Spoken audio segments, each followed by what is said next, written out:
Hello दोस्तों, कैसे हैं आप लोग। दी एविडेंस इन द शैडो की एपिसोड 1 के साथ हाजिर हूँ। तो चलिए शुरू करते हैं। एपिसोड की स्टार्टिंग में हम एक लड़की को देखते हैं जिसका नाम होता है निशिनो। अब वो सोकर उठती है और स्कूल जाने के लिए नहाने जाती है और नहाते हुए कुछ सोचकर बहुत परेशान लग रही है। जिसके बाद वो स्कूल के लिए निकलती है और वो शूज पहन के जैसे ही गेट खोलती है तो वो हैरानी से देखती है कि काफी सारे रिपोर्टर्स उसका इंटरव्यू लेने आए हैं। तभी उसका ड्राइवर उसे बुलाता है तो उसे एहसास होता है कि ये सब एक वहम था। वो ड्राइवर निशिनो से पूछता है क्या हुआ और वो बोलती है कि कुछ नहीं हुआ। जिसके बाद वो कार में बैठकर स्कूल के लिए निकल जाती है और हम देखते हैं कि एक कार उसके घर के बगल में खड़ी होती है। अब सीन स्कूल में शिफ्ट और वो स्कूल पहुंच जाती है जहां पर वो काफ़ी ज़्यादा खुश लगती है और हमें पता लगता है कि निशिनो अपने स्कूल में बहुत ज़्यादा पॉपुलर है। सभी स्टूडेंट्स उसको गुड मॉर्निंग कहते हैं और निशिनो भी रिप्लाई में उनको गुड मॉर्निंग कहती है। अब स्कूल के अंदर पहुंचने के बाद निशिनो देखती है कि एक लड़का शूज़ लॉकर के सामने खड़ा, जिसको देखकर वो सोचती है कि ये लड़का मुझे बिल्कुल भी पसंद नहीं है और उसके ग्रेड्स बिलो एवरेज और वो दिखने में भी मामूली है। और इस लड़के का नाम होता है सिड कागेनो और यही है हमारा हीरो। अब निशिनो कागेनो को गुड मॉर्निंग कहती है। वही कागेनो निशिनो का गलत नाम बोलकर उसे निशिमुरा बोल के गुड मॉर्निंग कहता है। वहीं पर निशिनो अपना गुस्सा कंट्रोल करके कहती है, जरा सुनो कागेनो, मेरा नाम निशिनो नहीं है, मेरा नाम है। तभी कागेनो कहता है, रुको, मुझे याद आया, तुम एक मशहूर एनपीसी कैरेक्टर हो और मैंने सारे मशहूर कैरेक्टर्स के नाम याद कर रखे हैं और मैं कुछ दिनों से सही से सोया नहीं हूँ, शायद इसलिए मैं भूल गया। ये सुनकर निशिनो कहती है, तो ये सिर्फ एक मिस्टेक थी। जिसके बाद वो अपने मन में कहती है कि तुम मेरे ही क्लास में मेरे ही बगल में 3 महीनों से बैठ रहे हो, जिसके बाद भी तुम्हें मेरा नाम याद नहीं हुआ।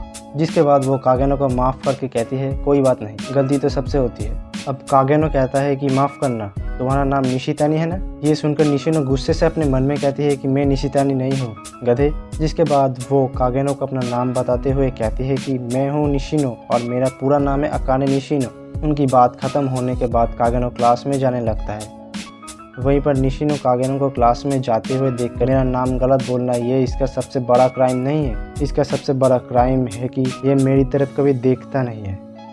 इसकी आंखें मेरी तरफ तो आती हैं लेकिन ऐसा लगता है कि ये कहीं और ही देख रहा है और जब जब भी मैं इसके बारे में ये नोटिस करती हूँ तो मेरे मन में उसके लिए नफरत और भी ज़्यादा बढ़ जाती है। इसके बाद हम क्लासरूम का सीन देखते हैं जहां निशिनो को सभी स्टूडेंट्स घेर के ये बात पूछ रहे होते हैं कि तुम अपकमिंग ड्रामा में लीड रोल करने वाली हो ना, और ये तो कमाल की बात है और हम लोग तुम्हें देखने ज़रूर आएंगे। इसके बाद निशिनो अपने मन में कहती है कि मैंने कागेनो से दूरी बनाए रखने के लिए अपनी पूरी कोशिश की है, लेकिन अगर मेरा बस चलता तो मैं इसे पूरी तरह इग्नोर कर देती, लेकिन किसी वजह से मैं वैसा नहीं कर पाई। अब हम कागेनो को देखते हैं जो क्लास में अकेला बैठकर हैंड ग्रिपिंग कर रहा होता है। 20,000 से भी ज़्यादा हैंड ग्रिपिंग की है। इसके बाद नेक्स्ट सीन में हम देखते हैं कि निशिनो वॉशरूम में जाती है, जिसके बाद वो बताती है कि जब मैं मिडिल स्कूल में थी तब मुझे एक स्कैंडल के कारण अपने एक्टिंग करियर को रोकना पड़ा और उसी रीज़न की वजह से सारे रिपोर्टर्स उसे घेर लिया करते थे। और वो कहती है कि उस हादसे के बाद से वो अपने आप को एक मास्क के पीछे छुपाते हुए आ रही है। जिसके बाद सीन बदलता है और हमें कागेनो को दिखाया जाता है जो कि स्कूल के टेरिस पर बैठकर एक बुक पढ़ रहा होता है और उस बुक में मैजिक के बारे में लिखा होता है, जिसको देखकर वो कहता है मुझे और ताकत चाहिए। जिसके बाद क्लासरूम का सीन दिखाया जाता है जहाँ टीचर स्टूडेंट से कह रही होती है कि कोई फेस्टिवल में मदद करना चाहे। तब निशिनो अपना हाथ खड़ा करके कहती है कि मैं हेल्प कर सकती हूँ, तो टीचर उससे मना करके कहती है कि नहीं, तुम्हारा आज मेकअप का एक्स्ट्रा क्लास है ना, तो तुम नहीं कर पाओगी।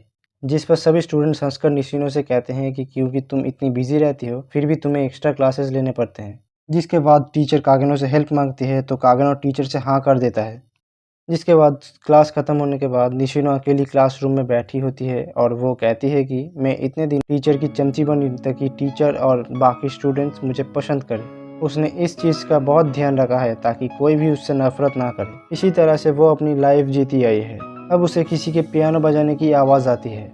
अब हमें पता लगता है कि वो पियानो कागेनो बजा रहा होता है। क्लास ख़त्म होने के बाद निशिनो अपने ड्राइवर को कॉल लगाती है ताकि वो उसको लेने आ जाए, लेकिन उसका ड्राइवर कॉल नहीं उठा रहा था। जिसके बाद हम देखते हैं कि कुछ गुंडे निशिनो के ड्राइवर को बुरी तरीके से मार के उसको बेहोश कर देते हैं।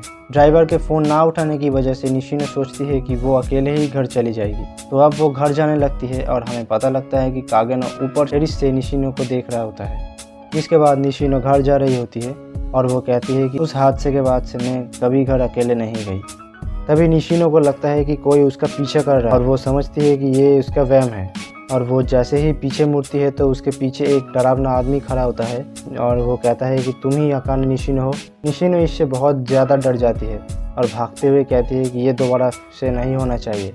इसके बाद उसके सामने एक गाड़ी आ जाती है और उससे एक आदमी निकलता है और वो निशिनो को पकड़ लेता है और उसे बेहोश करने की कोशिश करता है। वहीं पर उसकी थोड़ी सी आँख खुली रहती है और सामने से उसको कागनो दिखाई देता है, लेकिन कागनो वहाँ से बिल्कुल भी नहीं हिल रहा होता।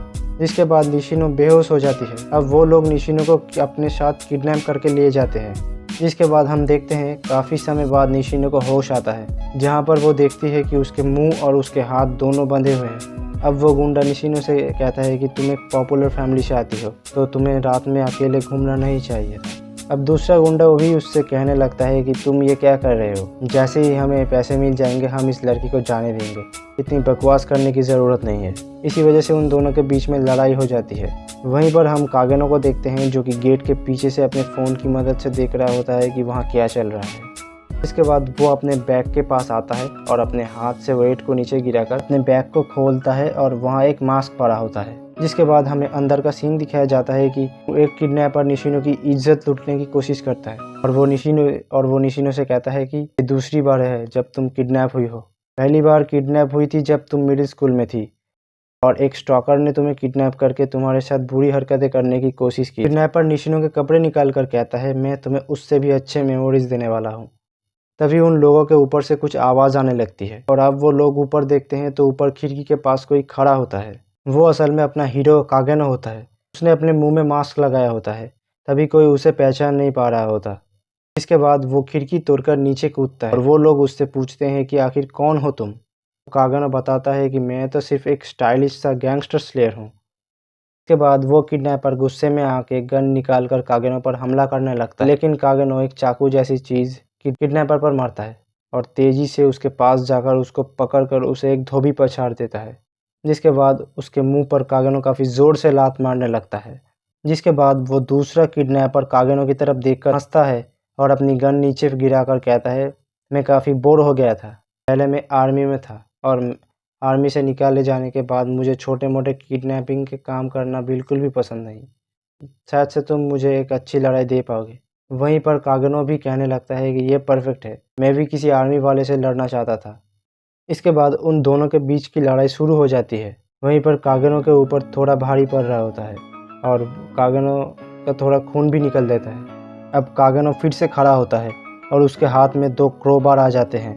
वहीं पर वो आर्मी वाला आदमी कहता है तुम मुझे इस क्रोबार से नहीं हरा पाओगे। मानता हूँ कि तुम एक अच्छे फाइटर हो, लेकिन तुम अब भी मुझे नहीं हरा पाओ और तुम्हें मुझे हराना है तो तुम्हें मेरे सर पर अटैक करना होगा, लेकिन मैं तुम्हें अटैक करने ही नहीं दूंगा। तभी अचानक से कागेनो बहुत ज़्यादा सीरियस हो जाता है और तेज़ी से उस बंदे के हाथ में मारता है और उस बंदे का हाथ को अपने क्रोबार से पूरी तरह से कुचल देता है। कागेनो उसे बताने लगता है कि वो क्रोबार की असली ताकत तक पहुंच चुका है और बात करी जाए कैसे, तो वो बताता है कि उसने रात के टाइम में मोटरसाइकिल गैंग को हराया और इस चीज़ से उसकी अच्छे से प्रैक्टिस हो गई। ये सुनकर वो आदमी डर जाता है और कहता है तो तुम वही ब्रास्कर हो जिसके बारे में लोग बात कर रहे थे। तभी वो आदमी जाकर गन उठाने लगता है, लेकिन कागेनो पहले पहुंचकर उसके पैर में एक काफ़ी ज़्यादा ज़ोर से हमला करता है, जिसके बाद वो आदमी खड़ा नहीं रह पा रहा होता है। इस बात का कागेनो फ़ायदा उठाकर उसके सर पर काफ़ी सारे वार करता है। निशिनो भी अब इस लड़ाई को नहीं देख पा रही होती है। अब वहाँ सिर्फ उन दोनों आदमी की चीख सुनाई देती है, जिसके बाद कागेनो उन दोनों आदमियों की बहुत बुरी हालत कर देता है। इसके बाद कागेनो निशिनो के पास जाता है और उससे निशिनो बहुत ज़्यादा डर जाती है। अब कागेनो उसकी मुंह की पट्टी हटा देता है और कहता है कि रात के टाइम में घर सेफली जाया करो। जिसके बाद वो वहाँ से गायब होकर टेरिस पर आ जाता है और कहता है कि अगर मैं इस तरीके से एक सोल्जर से लड़ पाया हूँ तो मैं कभी भी एमिनेंस इन द शैडो नहीं बन पाऊँगा। नेक्स्ट सीन में हम देखते हैं कि वहाँ पर पुलिस और निशिनो के पेरेंट्स पहुँच जाते हैं। निशिनो कहते हैं कि उसके डैड ने अपनी पावर का इस्तेमाल किया जिससे किसी भी आम पब्लिक को इस इंसिडेंट के बारे में नहीं पता चले, और एंड में जिसने उसकी जान बचाई उस बंदे की आइडेंटिटी भी वो नहीं जान पाई।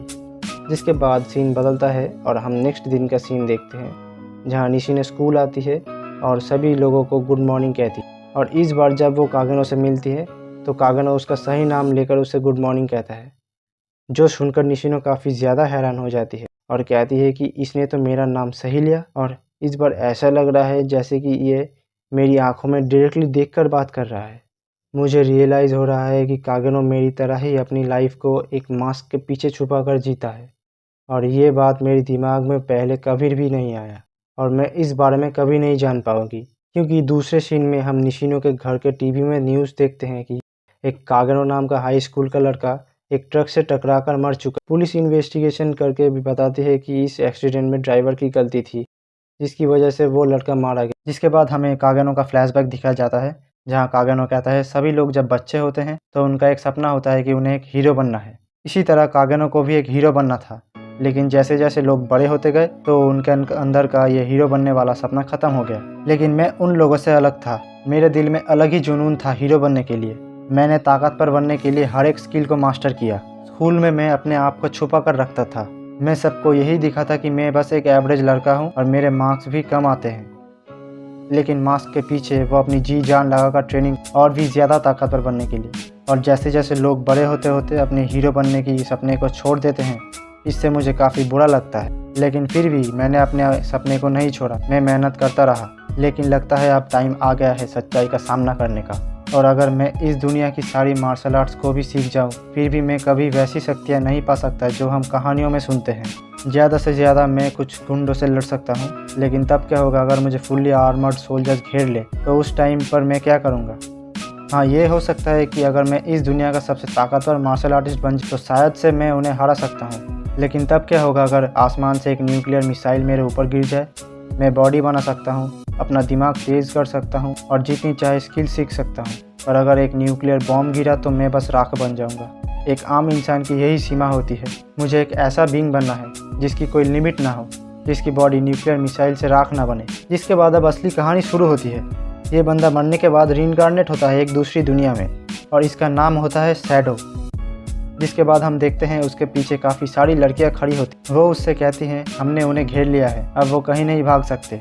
अब दूसरी लड़की कहती है बिल्कुल, आपके अनुमान जैसा ही हुआ है, जैसा आपने प्लान किया था वैसा ही हुआ है। जिसके बाद दूसरी लड़की कहती है हमने काफ़ी वक्त से बड़ा शिकार नहीं किया, अब और इंतज़ार नहीं। और बाकी लड़के कहती हैं हम ऑर्डर का इंतज़ार कर रहे हैं। जिसके बाद हम देखते हैं उनके ग्रुप के काफ़ी सारी लड़कियाँ इस शहर के चारों तरफ फैले हुए हैं। अब कागेनो कहता है ये काफ़ी अच्छा है, मुझे ये नहीं पता ये क्यों अच्छा है, लेकिन ये काफ़ी अच्छा है। मुझे एक नई दुनिया में एक नई ज़िंदगी मिली है और जैसा मैं उस दुनिया में चाहता था वैसे ही पावर मुझे इस दुनिया में मिल गई है, लेकिन मुझे और पावर चाहिए। इसके बाद कागेनो चलने के लिए सबको ऑर्डर देता है और वो सब निकल जाते हैं। वही कागेनो सबसे ऊपर होता है और वो कहता है इस बार मैं करके दिखाऊंगा और मैं उसके लिए सब कुर्बान कर सकता हूँ। अगर वहाँ तक पहुँचने के लिए मुझे ये करना पड़े तो मैं ये भी करूँगा। मैं हीरो नहीं बनना चाहता, ना ही मुझे इस दुनिया का लास्ट बॉस बनना है। मैं इस कहानी में वो बनना चाहता हूँ जो अंधेरे में रहकर काम करता है और लोगों को अपनी ताकत दिखाता है। मैं हूँ एमिनेंस इन द शैडो। इसी के साथ ये वीडियो यहीं पर ख़त्म होती है। अगर आप लोगों को ये वीडियो पसंद आया तो लाइक एंड सब्सक्राइब करना मत भूलना। आपसे मिलता हूँ नेक्स्ट वीडियो में, तब तक के लिए बाय बाय।